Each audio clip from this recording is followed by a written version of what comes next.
Alright, today we're going to show you what to do if you're having some trouble getting your Cyberblast phaser only to turn on. So the first thing is it's a little bit tricky to get the sequence down if this is your first time powering one on. So you have to pull the trigger twice, about a half second apart. So just like that. If you don't get it the first time, you just have to wait 1 second and you can try again. If that doesn't get the phaser turned on, then there are a couple of things we can do on the inside. Well, firstly, we can try charging the phaser up. So that we're going to use this 5-volt power supply. If you have a system with both phasers and vests, we need to be very careful to use the 5-volt power supply, not the 9-volt power supply. We make sure to put a big label so it's impossible to miss. So I plug that in, and I plug the other end into the bottom of the phaser.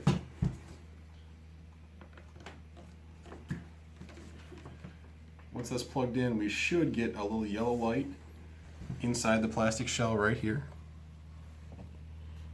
If you don't see it, it's probably because the battery is full, but if your phaser won't turn on, you should see that yellow light right there.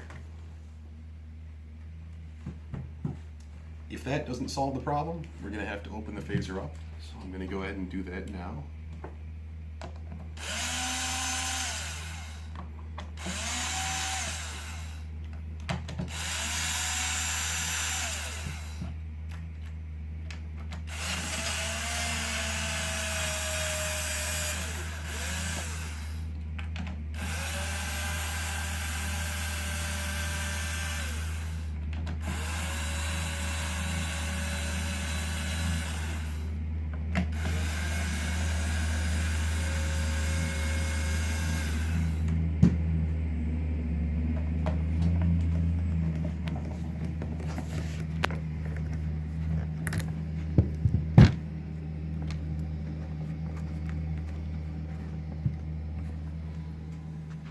The rubber overmold is attached directly to the plastic. So a lot of people think it's several separate parts here. It's really just 2 shells. The rubber stays with the plastic.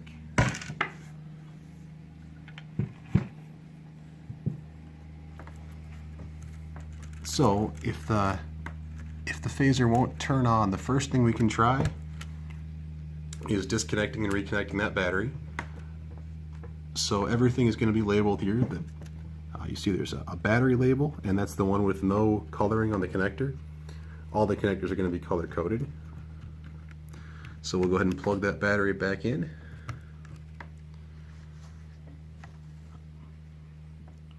And then we can go ahead and try to fire it up.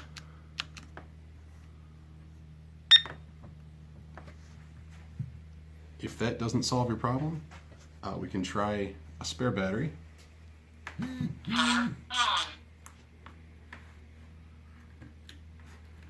And before we take the old battery out, we're going to make sure that solves the problem.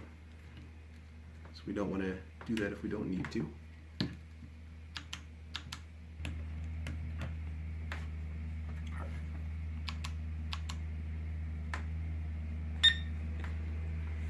Alright, so if we pretend that didn't solve the problem, we can move on to the other 2 things that are much less likely, but nonetheless possible. One of those is this trigger. Since we're using the trigger to activate the phaser, if that trigger cable is broken or otherwise the spring isn't working, that would cause the phaser to not turn on. So we're going to try a spare trigger. And that is the black color-coded connector on the bottom. And we're going to go ahead and try it before we put it in.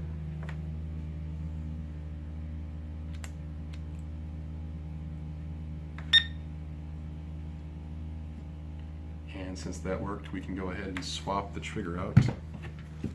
That's just these 2 big screws right here.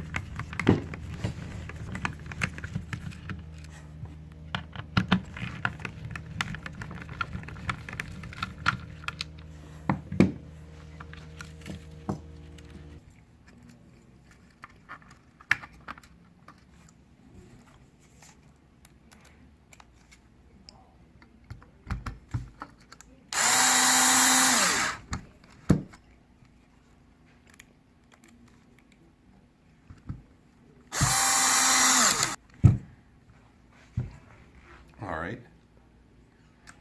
And if that did not solve the problem, the only thing left to do is change the actual phaser board itself and send that into us for repair. So I'm going to go ahead and show you how to do that now. First, we're going to disconnect all of the color-coded connectors.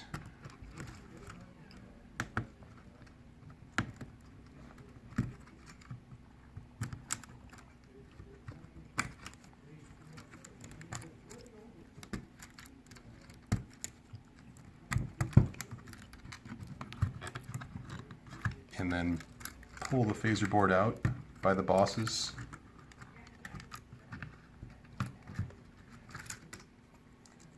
And I'm going to swap in our new phaser board.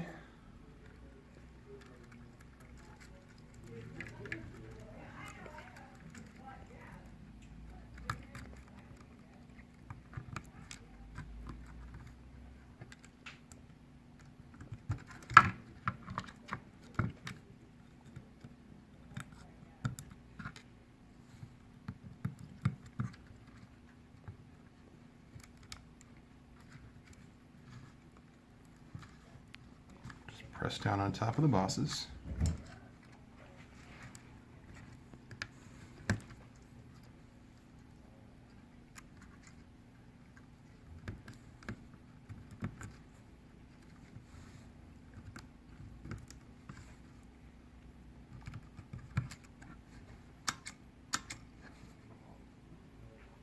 Make sure it's working, and it powered up okay. So now I'm going to go ahead and close the phaser case back down. The only thing you have to watch for is sliding the LCD into the groove. Other than that, it's pretty straightforward. Put in the 7/64 hex bit.